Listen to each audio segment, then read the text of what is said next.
ಸುಮನ್ ದೆಹಲಿಯಲ್ಲಿ ವಾಸಿಸ್ತಿದ್ಲು. ಅವ್ರ ಅಪ್ಪ ಪಾನಿಪುರಿ ಅಂಗಡಿ ಹಾಕಿದ್ರು. ಅವಳು ಅವ್ರಪ್ಪನ್ಗೆ ಪಾನಿಪುರಿ ಮಾಡೋದ್ರಲ್ಲಿ ಸಹಾಯ ಮಾಡ್ತಿದ್ಲು. ಅಪ್ಪ, ಎಲ್ಲ ತಯಾರಿ ಆಯ್ತು. ಗೋಲ್ಗಪ್ಪೆಗೆ ಬೇಕಾಗಿರೋದು ಎಲ್ಲಾನು. ನೀವು ಸ್ವೀಟ್ ಚಟ್ನಿ ಮಾಡಿ, ನಾನು ಖಾರ ಚಟ್ನಿ ಮಾಡ್ತೀನಿ. ಏನಮ್ಮ ಸುಮನ್, ಎಲ್ಲ ಕೆಲ್ಸ ನೀನೇ ಮಾಡ್ಬಿಟ್ಟೆ. ನನಗಂತೂ ಏನು ಉಳಿಸ್ಲೇ ಇಲ್ಲ ನೀನು.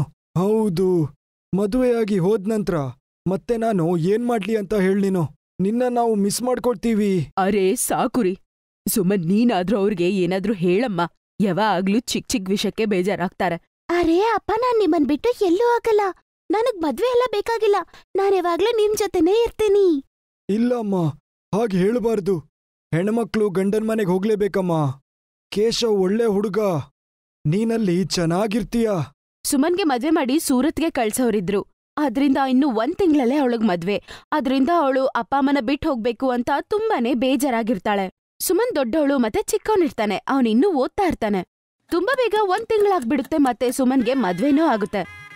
ಮದ್ವೆ ತುಂಬಾ ಚೆನ್ನಾಗ್ ನಡೆಯುತ್ತೆ. ಮದ್ವೆಯ ನಂತರ ಅವ್ರ ಅತ್ತೆ ಮಾವ ಸುಮನ್ನ ಅವರ ಮನೆಗೆ ಸೂರತ್ಗೆ ಕರ್ಕೊಂಡು ಹೋಗ್ತಾರೆ. ಸುಮನ್ ಅವರ ಹಸ್ಬೆಂಡ್ ಗರಾಜಲ್ಲಿ ಗಾಡಿ ರಿಪೇರ್ ಮಾಡುವ ಕೆಲ್ಸ ಮಾಡ್ತಿರ್ತಾನೆ. ಸುಮನ್ ಬುದ್ಧಿವಂತೆ. ಬರ್ತಿದ್ದಂಗ್ಲೆ ಮನೆನೆಲ್ಲ ಚೆನ್ನಾಗ್ ನೋಡ್ಕೋತಾಳೆ. ಸಾಕು ಸೊಸೆ, ನನ್ಗೆ ರೊಟ್ಟಿ ಬೇಡ, ಕೇಶವ್ಗೆ ಕೊಡು.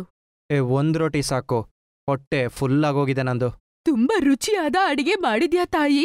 ನನ್ಗೆ ಹಸುವಿಲ್ಲ ಅಂದ್ರೂ 1 ಎಕ್ಸ್ಟ್ರಾ ರೊಟ್ಟಿ ತಿನ್ಬಿಟ್ಟೆ. ಎಲ್ಲ ಅತ್ತೆ ತಿಂದ್ರಿ. ನಾನು ಚಿಕ್ಕ ರೊಟ್ಟಿ ಮಾಡ್ತೀನಿ. 2 ರೊಟ್ಟಿ ಹಾಕಿದ್ರೆ 1 ಆಗುತ್ತೆ.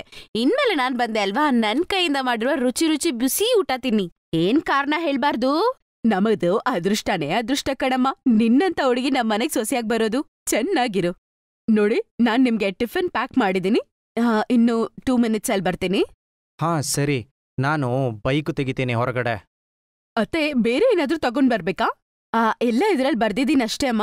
ಮತ್ತೆ ನಿನ್ಗೇನಾದ್ರೂ ಬೇಕಂದ್ರೆ ನೀನ್ ತಗೋ. ಸರಿ ಅತ್ತೆ, ನಾನ್ ಬೇಗ ಬರ್ತೀನಿ. ಸುಮನ್ ಕೇಶವ್ ಜೊತೆ ಬೈಕಲ್ಲಿ ಮಾರ್ಕೆಟ್ಗೆ ಹೋಗ್ತಾಳೆ. ಸುಮನ್, ಕೇಳ್ ನೀನು, ಗರಾಜಿಗೆ ನಾನು ಮತ್ತೋಗ್ತೀನಿ. ಸಾಮಾನೆಲ್ಲ ತಕೊಂಡು ಮನೆಗೆ ಹೇಗೋಗ್ತೀಯಾ? ರೀ, ನೀವ್ ಬೇಜಾರ್ ಮಾಡ್ಕೋಬೇಡಿ, ನಾನು ಆಟೋಲ್ ಹೋಗ್ತೀನಿ. ಕೇಶವ್ ಸುಮನ್ನ ಮಾರ್ಕೆಟಲ್ಲಿ ಬಿಟ್ಟು ಅಲ್ಲಿಂದ ಹೊರಡ್ತಾನೆ. ಸ್ವಲ್ಪ ದೂರ ಹೋಗ್ತಾನೋ ಇಲ್ವೋ, ಅವನ್ಗೆ ಪಾಪ ಆಕ್ಸಿಡೆಂಟ್ ಆಗ್ಬಿಡುತ್ತೆ. ಅವನು ಗಾಡಿಯಿಂದ ಕೆಳಗಡೆ ಬಿದ್ದಿರ್ತಾನೆ. ಅವನ್ಗೆ ತುಂಬಾ ಏಟಾಗಿರುತ್ತೆ. ಪ್ರಜ್ಞೆ ಇಲ್ದೆ ಪಾಪ ಬಿದ್ದಿರ್ತಾನೆ. ಸುಮನ್ ಅಲ್ಲೇ ಹತ್ರ ಇರ್ತಾಳೆ. ಅರೆ ದೇವ್ರೆ, ಏನಾಯ್ತು? ಏನಪ್ಪ ಈ ಗಾಚಾರ?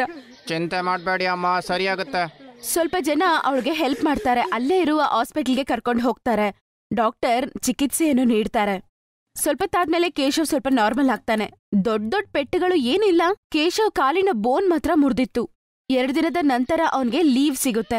ಅಮ್ಮ, ನಾನ್ ಸರಿ ಇದ್ದೀನಿ. ಕಾಲಿಗೆ ಫ್ರಾಕ್ಚರ್ ಆಗಿರೋದು. ಕೆಲವು ತಿಂಗಳಲ್ಲೇ ಆರಾಮಾಗುತ್ತೆ, ಟೆನ್ಷನ್ ಮಾಡ್ಬೇಡ. ಅಯ್ಯೋ ತಾಯಿ ಅಲ್ಲ ಮಗನೇ, ನನ್ ಮಗುಗೆ ಏನಾದ್ರೂ ಆದ್ರೆ ತಾಯಿ ಕೈಯಲ್ಲಿ ತಡ್ಕೊಳಕ್ಕಾಗತ್ತಾ? ನೋಡಿದ್ರೆ ನಿನ್ ಕಾಲ್ ನೋಡು, ಎಷ್ಟು ದೊಡ್ಡ ಪೆಟ್ಟಾಗಿದೆ ಅಂತ. ಕೆಲವು ದಿನ ಗ್ಯಾರೇಜಿಗೆ ಹೋಗಕ್ಕಾಗಲ್ಲ. ಏನು ಹೋಗೋದ್ ಬೇಕಾಗಿಲ್ಲ ರೀ. 6 ತಿಂಗಳು ಡಾಕ್ಟರ್ ರೆಸ್ಟ್ ತಗೊಳಕ್ ಹೇಳಿದಾರೆ. ನೀವು ಸಂಪಾದನೆ ಬಗ್ಗೆ ಏನು ಯೋಚನೆ ಮಾಡ್ಬೇಡಿ. ನಾನೇನಾದ್ರೂ ವರ್ಕ್ ಮಾಡೋದು ಶುರು ಮಾಡ್ತೀನಿ, ನೀವ್ ಬೇಜಾರ್ ಮಾಡ್ಕೋಬೇಡಿ. ಅಷ್ಟ್ರಲ್ಲಿ ಸುಮನ್ ಅವ್ರ ಅಪ್ಪ ಅಮ್ಮ ಬರ್ತಾರೆ. ಸುಮನ್ ಕಾಲ್ ಮಾಡಿ ಅಪ್ಪ ಅಮ್ಮನ್ಗೆ ಕೇಶವ್ಗೆ ಆಕ್ಸಿಡೆಂಟ್ ಆಗಿರೋ ವಿಷಯ ಹೇಳ್ತಾರೆ. ಅವ್ರ ಕೈಯಲ್ಲಿ ಅಲ್ಲಿ ಇರಕ್ಕಾಗೋದಿಲ್ಲ. ಅಳಿಯಂದ್ರೆ ಕೆಲ್ಸದ ಬಗ್ಗೆ ಚಿಂತೆ ಮಾಡ್ಬೇಡಿ. ಸುಮನ್ ನನ್ನಿಂದ ಚಾಟ್ ಮಾಡೋದ್ ಕಲ್ತಿಯಾಳೆ. ಮಗಳೇ, ಸೂರತ್ತಲ್ಲಿ ನೀನು ದೆಲ್ಲಿಯ ಗೋಲ್ಗಪ್ಪೆ ಸ್ಟಾರ್ಟ್ ಮಾಡು. ಒಳ್ಳೆ ಡಿಮಾಂಡ್ ಇದೆ. ಸ್ವಲ್ಪ ದನ ಇಲ್ಲಿ ನಿಲ್ತೀನಿ. ಕೆಲ್ಸ ಸೆಟ್ ಆದ ನಂತರ ನೀನ್ ನೋಡ್ಕೋ ಇದನ್ನ. ಅಪ್ಪ, ಇದು ಚೆನ್ನಾಗೇ ಇರುತ್ತೆ. ದೆಹಲಿಯಲ್ಲಿ ಮಾಡಿರುವ ಗೋಲ್ಗಪ್ಪೆ ಇಲ್ಲಿ ಯಾರು ಮಾರೋದಿಲ್ಲ. ಅದು ಅಲ್ದೆ ಜನರಿಗೆ ಅದು ತುಂಬಾನೇ ಇಷ್ಟ ಆಗತ್ತೆ. ಅದ್ರಿಂದ ನಾನು... ಕೇಶವ್ ಮಗನೇ, ನೀನು ಏನು ಯೋಚನೆ ಮಾಡ್ಬೇಡ. ನಿಮ್ ಮಾವ ಮತ್ತೆ ನಾನು ಸ್ವಲ್ಪ ದಿನ ಇಲ್ಲೇ ಇರ್ತೀವಿ. ಥ್ಯಾಂಕ್ ಯು ಮಾವ. ತುಂಬಾ ಹೆಲ್ಪ್ ಮಾಡ್ತಿದ್ದೀರಾ ನೀವು. ಇಂತಹ ಸೊಸೆ, ಇಂತಹ ಸಂಬಂಧ ಯಾರಿಗೂ ಸಿಗಲ್ಲ ಗೊತ್ತಾರಿ. ಸುಮನ್ ಅವ್ರ ಅತ್ತೆಗೆ ಆನಂದ ಬಾಷ್ಪೆ ಬಂದ್ಬಿಡುತ್ತೆ. ಮತ್ತೆ ಕೇಶವ್ಗೆ ಕೂಡ ಅವ್ರ ಅತ್ತೆ ಮಾವ ಬಂದಿದ್ದಕ್ಕೆ ಸ್ವಲ್ಪ ಧೈರ್ಯ ಅನ್ಸುತ್ತೆ. ಆ ಮಗಳು ಮಾತ್ರ ಅಪ್ಪನ್ ಜೊತೆ ಸೇರ್ಕೊಂಡು ಗೋಲ್ಗಪ್ಪೆ ಸ್ಟಾಲ್ ಅನ್ನು ಹಾಕ್ತಾಳೆ. ಅದ್ರ ಮೇಲೆ ದೆಲ್ಲಿವಾಲಾ ಗೋಲ್ಗಪ್ಪೆ ಅಂತ ಬರ್ದಿರುತ್ತೆ. ಸೂರತ್ನಲ್ಲಿ ಎಲ್ಲರಿಗೂ ಗೋಲ್ಗಪ್ಪೆ ಅಂದ್ರೆ ತುಂಬಾ ಇಷ್ಟ. ಅದರಿಂದ ಅಲ್ಲಿಗೆ ಗ್ರಾಹಕರು ಜಾಸ್ತಿ ಬರ್ತಿದ್ರು. ಅದು ಮಾತ್ರ ಅಲ್ಲದೆ ಅವರು ತುಂಬಾ ಸೂಪರ್ ಆಗಿ ಮಾಡ್ತಿದ್ರು. ಅವರು ತುಂಬಾ ರುಚಿಕರವಾದ ಗೋಲ್ಗಪ್ಪೆ ಮಾಡ್ತಿದ್ರು. ಮಗಳೇ, ನೀನಿನ್ನು ಒಬ್ಳೆ ಇಲ್ಲಿ ಕೆಲ್ಸನ ಮ್ಯಾನೇಜ್ ಮಾಡ್ಬೋದು ಅಂತ ಕಾಣಿಸುತ್ತೆ. ನಾವು ಹೊರಡ್ತೀವಿನ್ನು. ಸೂರಜ್ ಕೂಡ ಅತ್ತೆ ಮನೆಯಲ್ಲೇ ಇದಾನ್ ಕಣೆ. ಅಲ್ಲಿಂದ ಅವನು ಕಾಲ್ ಮಾಡ್ತಿದ್ದ, ಬೋರ್ ಆಗ್ತಾ ಇದೆ ಅಂತ. ಅಪ್ಪ, ನೀವು ಸೂರತದಲ್ಲೇ ಇದ್ರೆ ಹೆಂಗೆ? ನೀವು ಡೆಲ್ಲಿಗೆ ಹೋಗ್ಬೇಕಲ್ಲ. ಅಲ್ಲಿ ನಿಮ್ ಕೆಲ್ಸ ಹಂಗೆ ಬಿದ್ದಿದೆ ಅಂತ ಅನ್ಸುತ್ತೆ. ಕ್ಲೋಸ್ ಮಾಡಿದಿರೋ ಶಾಪ್ನ ಬೇರೆ. ಒಂದ್ಸಲ ಹೋಗಿ ನೋಡ್ಕೊಂಡ್ ಬನ್ನಿ. ಅವ್ರ ಅಪ್ಪ ಅಮ್ಮ ಊರಿಗೆ ಬಂದು ತುಂಬಾ ದಿನ ಆಗಿತ್ತು. ಅದಕ್ಕೆ ಅವರು ಡೆಲ್ಲಿಗೆ ವಾಪಸ್ ಹೋಗ್ಬಿಡ್ತಾರೆ. ಅದರಿಂದ ಸುಮನ್ ಮಾತ್ರ ಒಬ್ಳೆ ಪಾನಿಪುರಿ ಅಂಗಡಿ ಹಾಕ್ಬೇಕಾಗಿತ್ತು. ದಿನ ಬೆಳಗ್ಗೆ ಎದ್ದು ಅವಳು ಪಾನಿಪುರಿ ಮಾಡಿ ಸಾಯಂಕಾಲ ಆಗೋವಾಗ ಅಂಗಡಿ ಹಾಕ್ತಿದ್ಲು. ಏನಾದ್ರೂ ಹೇಳಕ್ಕ, ನೀನ್ ಮಾಡೋ ತರ ಗೋಲ್ಗಪ್ಪೆ ಯಾರು ಮಾಡಕ್ಕಾಗಲ್ಲ. ನಾವ್ ಯಾವಾಗ್ಲೂ ನಿಮ್ಮ ಹತ್ರನೇ ಬಂದ್ ತಿಂತೀವಿ. ಇನ್ನು ನಮ್ ಫ್ರೆಂಡ್ಸ್ ಬರೋರಿದ್ದಾರೆ. ಹಾ ಅಕ್ಕ, ಇದು ನಿಜ ಗೊತ್ತಾ? ನೀನೆಷ್ಟು ರುಚಿಕರವಾಗಿ ಮಾಡ್ತೀಯ. ಕಟ್ಟ ನೀರಿದೆ ಅಲ್ವಾ, ಸಖತ್ತಾಗಿರುತ್ತೆ. ಆಹಾ, ನೀವ್ ಈ ತರ ನನ್ನ ಹೊಗಳ್ತಿದ್ರೆ ಇನ್ನು ಕೆಲ್ಸ ಚೆನ್ನಾಗ್ ಮಾಡಕ್ಕೆ ನನಗೆ ತುಂಬಾ ಧೈರ್ಯ ಸಿಗುತ್ತೆ. ತಗೊಳ್ಳಿ, ಫ್ರೀಯಾಗಿ 2 ಗೋಲ್ಗಪ್ಪೆ. ಸ್ವಲ್ಪ ಸ್ವಲ್ಪ ಅವಳ ಗೋಲ್ಗಪ್ಪೆನ ವ್ಯಾಪಾರ ತುಂಬಾ ಚೆನ್ನಾಗಿ ನಡೆಯಕ್ಕಾಗುತ್ತೆ. ಅದು ಮಾತ್ರ ಅಲ್ಲದೆ ಅವಳು ತುಂಬಾನೇ ಫೇಮಸ್ ಆಗ್ಬಿಡ್ತಾಳೆ. ಅವಳಿಗೆ ಮದುವೆ ಆರ್ಡರ್ಸ್ ಕೂಡ ಬರಕ್ಕೆ ಶುರು ಆಗುತ್ತೆ. ಈ ಕೆಲಸದಲ್ಲಿ ಸುಮನ್ ಅವ್ರ ಅತ್ತೆ ಕೂಡ ತುಂಬಾ ಹೆಲ್ಪ್ಫುಲ್ ಆಗಿದ್ರು. ಎಲ್ಲಾದ್ರೂ ಆರ್ಡರ್ಸ್ ಮತ್ತೆ ಪಾರ್ಟಿ ಆರ್ಡರ್ ಬಂದ್ರೆ ಸುಮನ್ ಅವರ ಅತ್ತೆ ಜೊತೆ ಹೋಗ್ತಿದ್ಲು. ಮತ್ತೆ ಅಲ್ಲಿ ಅವರ ಸ್ಟಾಲ್ ಹಾಕ್ತಿದ್ರು. ಸ್ಟಾಲ್ ಮೇಲೆ ದಿಲ್ಲಿವಾಲ ಗೋಲ್ಗಪ್ಪೆ ಅಂತ ಹಾಕಿದ್ರೆ ಸಾಕು, ಅಲ್ಲಿ ತಿನ್ನೋದಕ್ಕೆ ತುಂಬಾ ಜನ ಬಂದ್ಬಿಡ್ತಿದ್ರು.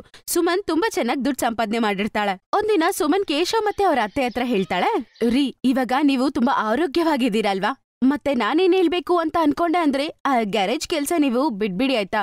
ಮತ್ತೆ ನಾವೊಂದು ಹೊಸ ಸ್ಟಾಲ್ ಓಪನ್ ಮಾಡೋಣ, ನಾವು ಚೆನ್ನಾಗಿ ವ್ಯಾಪಾರ ಮಾಡ್ಬೋದು. ಸುಮನ್, ಇಡೀ ಜೀವನನೇ ಚೇಂಜ್ ಮಾಡ್ದೆ ನೀನು. ಒಂದು ಗಂಡಿನ ಸಕ್ಸಸ್ನ ಹಿಂದೆ ಹೆಂಗ್ಸಿರ್ತಾರೆ ಅಂತ ಹೇಳ್ತಾರೆ, ಅದನ್ನ ನೀನು ನಿಜ ಮಾಡ್ಬಿಟ್ಟೆ. ನೀನೇನ್ ಹೇಳ್ತೀಯೋ ಅದನ್ನೇ ಮಾಡೋಣ. ಚೆನ್ನಾಗಿರಿ ನನ್ನ ಮಕ್ಕಳ. ಸುಮನ್ ಕಷ್ಟಪಟ್ಟಿದ್ದಿಂದ ಅವ್ರ ಲೈಫೇ ಬದ್ಲಾಗತ್ತೆ. ಅವರಿಬ್ರು ಮಾರ್ಕೆಟ್ ಅಲ್ಲಿ ಇನ್ನೂ ದೊಡ್ಡ ಅಂಗಡಿ ಹಾಕ್ತಾರೆ. ಅವ್ರ ಜೊತೆಗೆ ಇನ್ನು 2 ಕೆಲ್ಸದವ್ರನ್ನ ಕೂಡ ಅವ್ರು ಇಟ್ಕೊಂಡು ವ್ಯಾಪಾರ ಮಾಡಕ್ಕೆ ಶುರು ಮಾಡ್ತಾರೆ. ಹೇಳ್ತಾರೆ, ಈ ತರ ಪರಿಸ್ಥಿತಿಗಳು ಲೈಫಲ್ಲಿ ಬರ್ತಿರುತ್ತೆ ಹೋಗ್ತಿರುತ್ತೆ. ಈ ರೀತಿಯಾದ ಪರಿಸ್ಥಿತಿಗಳ ಬಗ್ಗೆ ಭಯ ಪಡಬಾರ್ದು. ಧೈರ್ಯವಾಗಿ ಫೇಸ್ ಮಾಡ್ಬೇಕು ಮತ್ತು ಜೀವನವನ್ನು ಸರಳವಾಗಿ ಬದಲಾಯಿಸಬೇಕು. ಕಷ್ಟಗಳನ್ನು ಯೋಚನೆ ಮಾಡದೆ ಅದಕ್ಕಾದ ಸರಿಯಾದ ಸೊಲ್ಯೂಷನ್ನ ಹುಡುಕಿ ಲೈಫ್ ಅನ್ನು ಸರಳವಾಗಿ ಸಾಗಿಸಿದ್ರೆ ಜೀವನದಲ್ಲಿ ಸಕ್ಸಸ್ಫುಲ್ ಆಗಿ ಸುಮನ್ ತರ ತುಂಬಾ ಹ್ಯಾಪಿಯಾಗಿರ್ಬೋದು.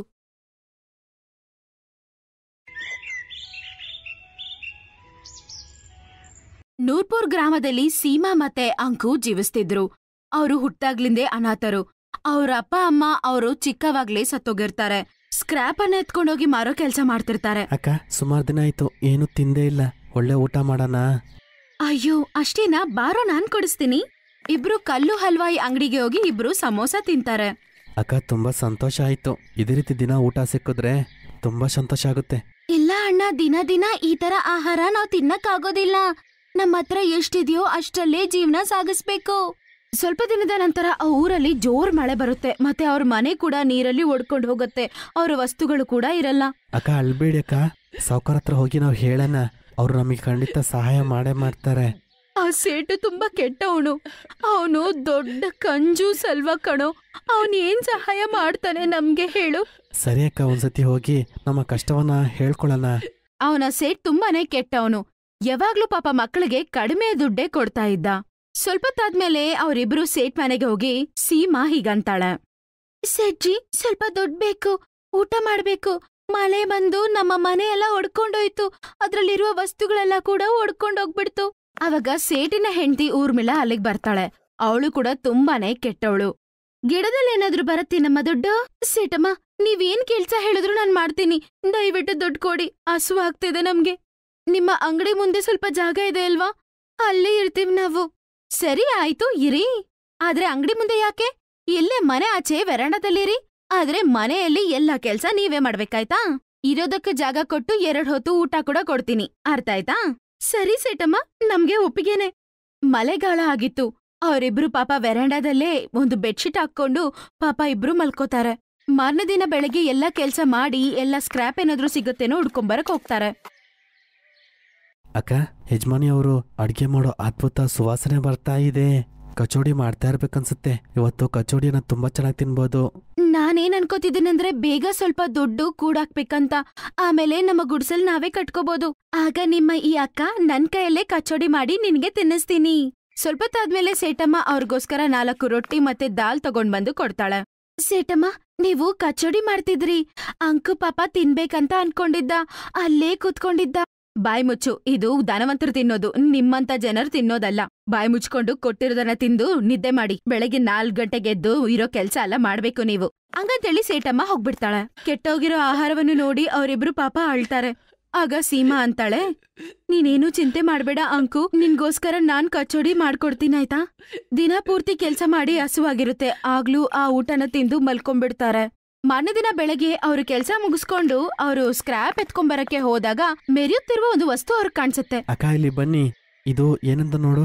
ಸೀಮಾ ಅದನ್ನ ಆಚೆ ತೆಗಿತಾಳೆ. ನೋಡಿದ್ರೆ ಅದು ಸುಂದರವಾದ ಒಂದು ಕಡಾಯಿ. ಈ ಕಡಾಯಿ ನಮ್ಗೇನು ಕೆಲ್ಸಕ್ ಬರಲ್ಲ ಕಣೋ, ಆದ್ರೆ ಇದನ್ ಮಾರಿದ್ರೆ ತುಂಬಾ ದುಡ್ಡು ಸಿಗತ್ತೆ ನಮ್ಗೆ. ಆದ್ರೆ ಇದನ್ನ ನಾವು ಮಾರೋದ್ ಬೇಡ. ನಮ್ಮ ಗುಡ್ಸಲ್ ನಾವ್ ಹಾಕೊಂಡ್ಮೇಲೆ ಇದ್ರಲ್ಲಿ ನನ್ನ ತಮ್ಮನಿಗೆ ನಾನು ಕಚೋಡಿ ಮಾಡ್ಕೊಡ್ತೀನಿ. ಅವರಿಬ್ರು ಆ ಕಡಾಯಿನ ಎತ್ಕೊಂಡ್ ಹೋಗ್ಬಿಡ್ತಾರೆ. ಸೀಮಾ ಕೈಯಲ್ಲಿ ಕಡಾಯಿ ಇಟ್ಕೊಂಡು ಹೀಗಂತ ಅಂತಾಳೆ, ಒಂದಿನ ನನ್ನ ತಮ್ಮನಿಗೆ ಇದ್ರಲ್ಲೇ ಕಚೋಡಿ ಮಾಡ್ಕೊಡ್ತೀನಿ.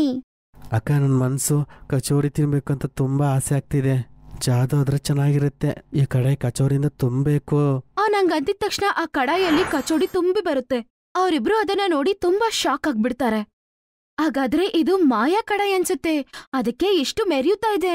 ನಾನೊಂದ್ಸಲ ಹೇಳ್ತೀನಿ, ದೈವರ ದಯೆಯಿಂದ ಒಂದು ಮಾಯೆ ಆಗಿ ಈ ಕಡಾಯಿ ತುಂಬಾ ಚಾಕ್ಲೇಟ್ಸ್ ಬರ್ಬೇಕು.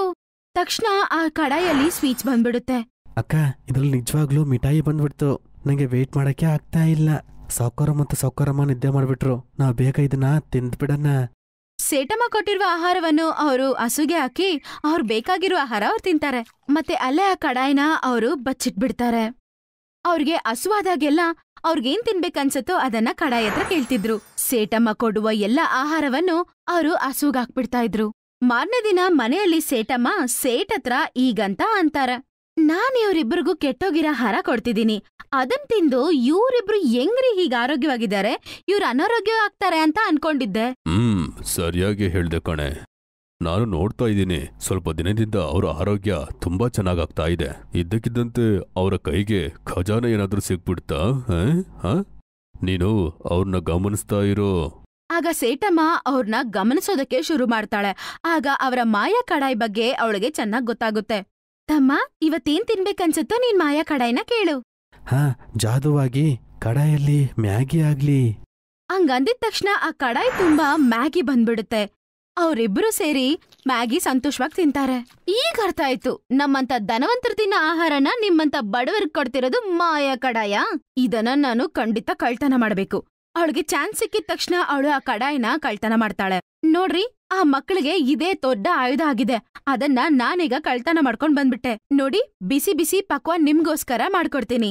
ಏ ಜಾದುಯಿ ಕಡಾಯಿ, ನಿನ್ನ ಮಾಯನ್ನು ತೋರಿಸು, ನಮಗೆ ಬಿಸಿ ಬಿಸಿ ಬಿರಿಯಾನಿ ಕೊಡು. ಅರೆ ವಾ, ಏನಿದು ಅದ್ಭುತ. ಇನ್ನು ಮುಂದೆ ನೀನು ಅಡಿಗೆ ಮಾಡ್ಬೇಕಾದ ಅವಶ್ಯಕತೆನೇ ಇಲ್ಲ. ನಿನ್ನ ಕೆಲಸ ಕೂಡ ಉಳಿಯುತ್ತೆ, ಮತ್ತೆ ಖರ್ಚು ಕೂಡ ಇರಲ್ಲ. ಬಿರಿಯಾನಿ ತಿಂದು ತುಂಬಾ ಸಂತೋಷ ಆಯ್ತು. ಈಗ ಬಿಸಿ ಬಿಸಿ ಹಾಲ್ ಸಿಕ್ಕಿದ್ರೆ ಸಾಕು, ತುಂಬಾ ಚೆನ್ನಾಗಿರುತ್ತೆ.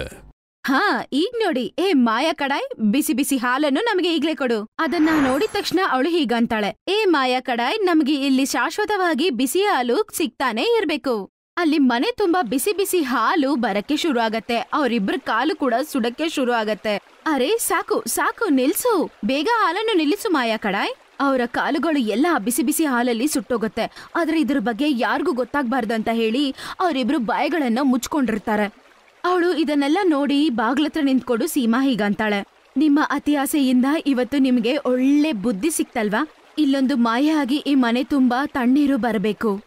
ಕಡಾಯಿಂದ ತಣ್ಣೀರ್ ಬರಕ್ಕೆ ಶುರು ಆಗತ್ತೆ. ಅವರಿಬ್ರು ತಪ್ಸ್ಕೋತಾರೆ. ಹೇ ಮಾಯಾ ಕಡಾಯ್, ನೀನು ಎಲ್ಲಿಂದ ಬಂದ್ಯೋ, ನೀನು ಅಲ್ಲಿಗೆ ಹೊಟ್ಟೋಗು. ಸೇಟ್ ಮತ್ತೆ ಸೇಟಮ್ಮ ಅವ್ರು ಮಾಡಿರೋ ತಪ್ಪಿಗೆ ಕ್ಷಮಾಪಣೆ ಕೇಳ್ತಾರೆ. ಮತ್ತೆ ಮಾಯಾ ಕಡಾಯ್ ಶಾಶ್ವತವಾಗಿ ಮಾಯ ಆಗುತ್ತೆ. ನೀನಿಲ್ಲ ಅಂದ್ರೆ ನಾವಿವತ್ ಸತ್ತೋಗ್ಬಿಡ್ತಿದ್ವಿ. ನಮ್ಮ ಪ್ರಾಣನೇ ಕಾಪಾಡ್ಬಿಟ್ಟೆ. ಅದ್ರಿಂದ ಇನ್ಮೇಲೆ ನೀವು ವೆರಾಂಡಾ ಅಲ್ಲಿ ಅಲ್ಲ, ನನ್ ಮನೇಲಿ ನನ್ ಮಕ್ಳಾಗಿ ಜೀವಿಸ್ಬೇಕು. ದಿನ ನಿಮಗೆ ಒಳ್ಳೆ ಒಳ್ಳೆ ಅಡಿಗೆ ಮಾಡ್ಕೊಡ್ತೀನಿ.